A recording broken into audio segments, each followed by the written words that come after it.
Hello there guys and welcome to episode 25 of From Then to Now, the series where we take WCW and the World Wrestling Federation all the way from 1992 and get as close to the modern day as possible. It's Wednesday the 11th of March 1992 and we are pre-taping Saturday night. We are welcoming everyone with JR and Eric Bischoff as your commentary team for tonight. It's episode 25. If you haven't seen the other episodes, there's a playlist in the description. But I also hope you will stick around and subscribe for more episodes in the future. I'm the Phantom TW. We do regular TW content. We've got this, and we've got a modern day New Japan save, which I hope you enjoy both. But let's get right into this show. We kick off the actual show, past the commentaries, with Arn Anderson versus Scott Steiner.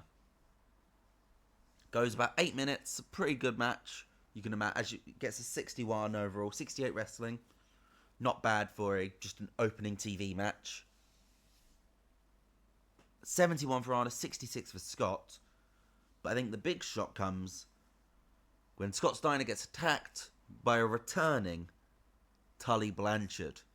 He made a quick appearance in WWF for one show. He is now here in WCW. And after the match, Arn and Tully just bear hug. They're back together. Is Tully in the Dangerous Alliance? We don't know. We know Arn is. Are they connected in that way? We'll just have to keep watching to find out. Second match of the night is our Technical Masterclass match.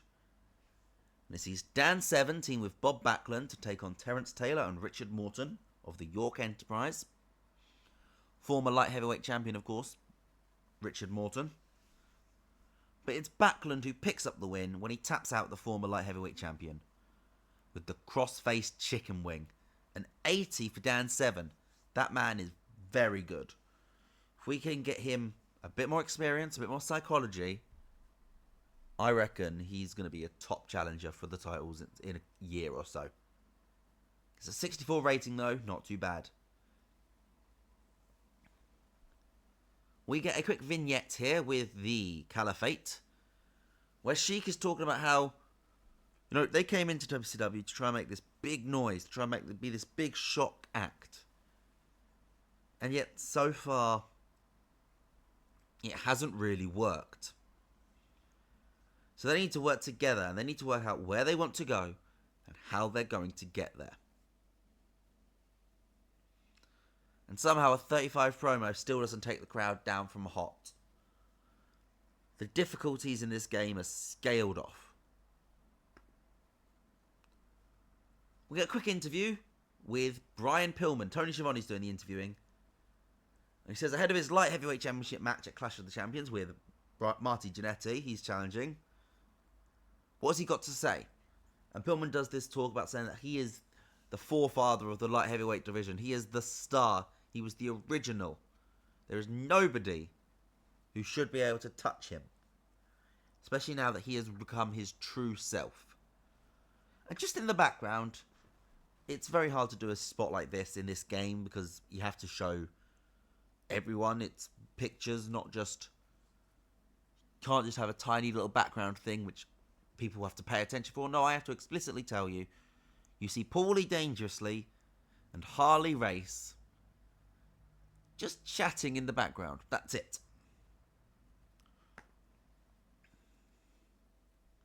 We then, cut to a different... We're going to go to ad break and come back to a different Tony Schiavone promo. This time he's interviewing Dustin Rhodes, who has just come out of Lance Russell's office. And he says, he's just spoken to Lance Russell.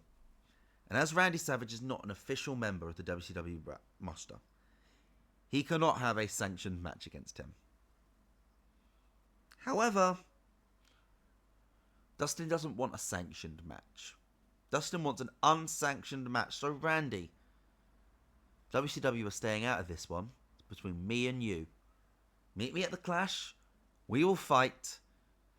I will show you. I'm not here because of nepotism. I'm here because I deserve to be.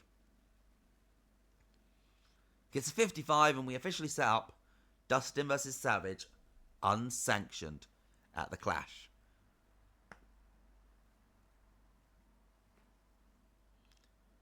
Tag team match here is La Pareja del Telar defeat Cactus Jack and Abdullah the Butcher. This match has been subtly building on main event, and it gets paid off here. But it's gory. It's Eddie who submits Abdullah the Butcher with the gory special. I don't quite see how that works. It was a storytelling match, and they make their first defense of the US tag titles. And after the match, we get a 3-part segment here. Part 1 sees the Miracle Violence Connection run down and try and ambush La Pareja del Telo. But they get fought back. And then La Pareja get the chairs. They start swinging, clear the ring, and stand tall. And they get a promo. And they say they're tired of being constantly attacked. Because on main event and some of the Clash and some of the main shows, they've also been attacked after every single angle of build-up. Which is why, all of a sudden, they're prepared for this. So we get this. And they cut this promo saying they're fed up of this. And at Clash, they will take them on. MVC laid out this challenge, and you know what? Fine, you get what you want. After that, however, we cut to commercial, and we come back to the commentators, and they show a replay of the brawl we just saw, but from a different angle, in which we see Abdullah the Butcher turn on Cactus Jack and throw him off the stage. I'm imagining we're using the long ramp, which is level to the ring.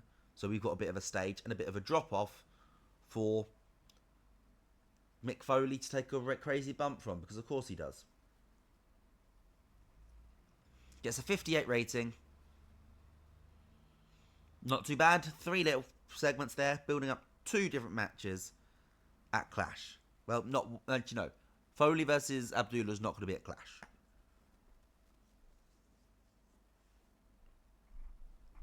We get a Sting promo. And it's just saying, Vader, you're the one who wanted this match. And this week, last week, you've been hiding off in Japan. Is that your game plan? Do you like to strike and then hide to avoid all the repercussions? You were supposed to be a monster, Vader.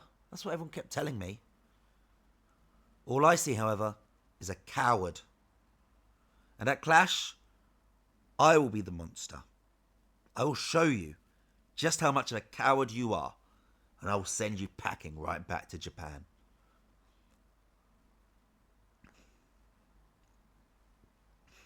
We cut backstage after this, where Tony Schiavone has found Lance Russell in his office, and he has been attacked. He is unconscious, he's got a bit of red on his head, so he's been bleeding, but it's dried out. We know he was fine when Dustin Rhodes left the room, because Schiavone tells us that in this segment. He spoke to him after that. But he's dead now. Well, not dead, but he's knocked out now. He gets taken away in an ambulance, gets a 52 rating. What happened to Lance Russell? We then get a quick video. It's Eric Bischoff in front of that WCW back wall he likes to use at this time.